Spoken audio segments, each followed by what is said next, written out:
آج بھی صبح جو صورتحال ہے جو صورتحال ہے وہ تو آپ کے سامنے ہے۔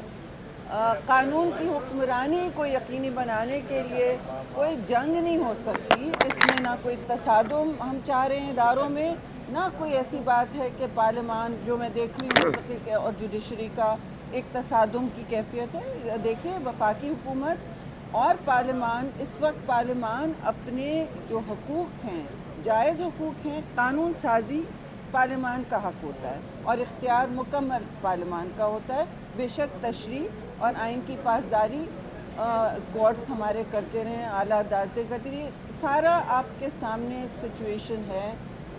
جو بیچ میں تقسیم بھی ہے، اور ملک میں یہ جو تقسیم کی ایک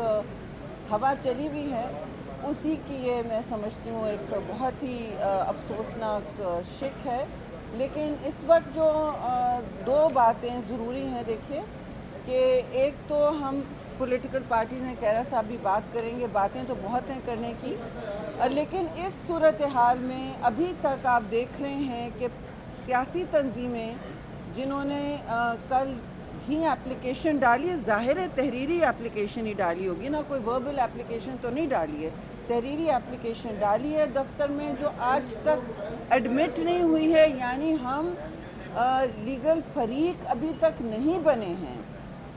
اور پولیٹیکل پارٹیز، سیاسی جماعتیں جن کا سب سے بڑا سٹیک ہوتا ہے، جی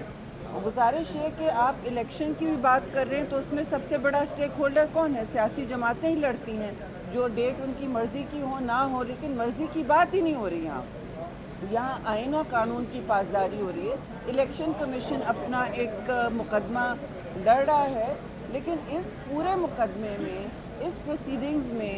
ہماری ساری جماعتوں کو یقینی ایک فریق بننے کی اجازت دینی چاہیے تھی۔ اگر نہیں ہوا، اور میں سمجھتی ہوں ایسا ہو نہیں سکتا، لیکن آج سنا بھی نہیں گیا صبح، اور فاروق نائک صاحب نے پیپلز پارٹی کی طرف سے تھے،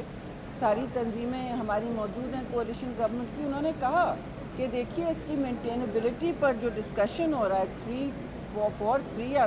32، یہ باتیں اہم ہیں، اور آپ پورے کیس کی بات کر رہے ہیں تو اٹارنی جنرل بھی کھڑے ہوئے، فاروق نائک صاحب بھی کھڑے ہوئے کہ دیکھیے ہمیں ابھی تک فریق نہیں بنایا۔ تو یہ بہت ایک اہم جز ہے آج کی پروسیڈنگز کا کہ جن کا اصل سٹیک ہے اس پورے عمل میں، الیکشن کے عمل میں، ظاہر الیکشن کمیشن ہے،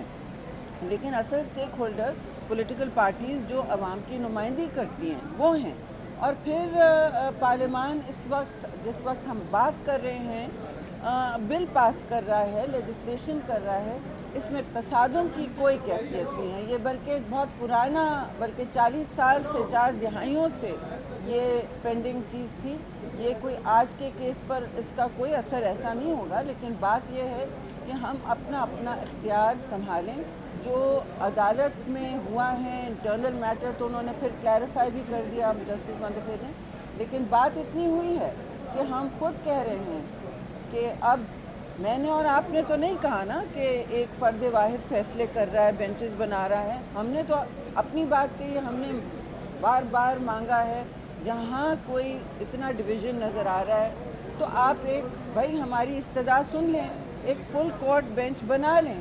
یہ ضیاء الحق کے ٹائم سے آپ کو یاد ہے چینج ہوا ہے، جب شہید ذوالفقار علی بھٹو کا ٹرائل طے کیا تھا تو ایک جج کو ریٹائر کرنے کے لیے ٹرائل کو کتنی لمبا ملتوی کر دیا تھا۔ اس کے بعد جب انہوں نے ہٹائے 2 جج، ایک کو بیمار ہو گئے، ایک ریٹائر ہو گئے، پھر ججمنٹ شفٹ ہوا۔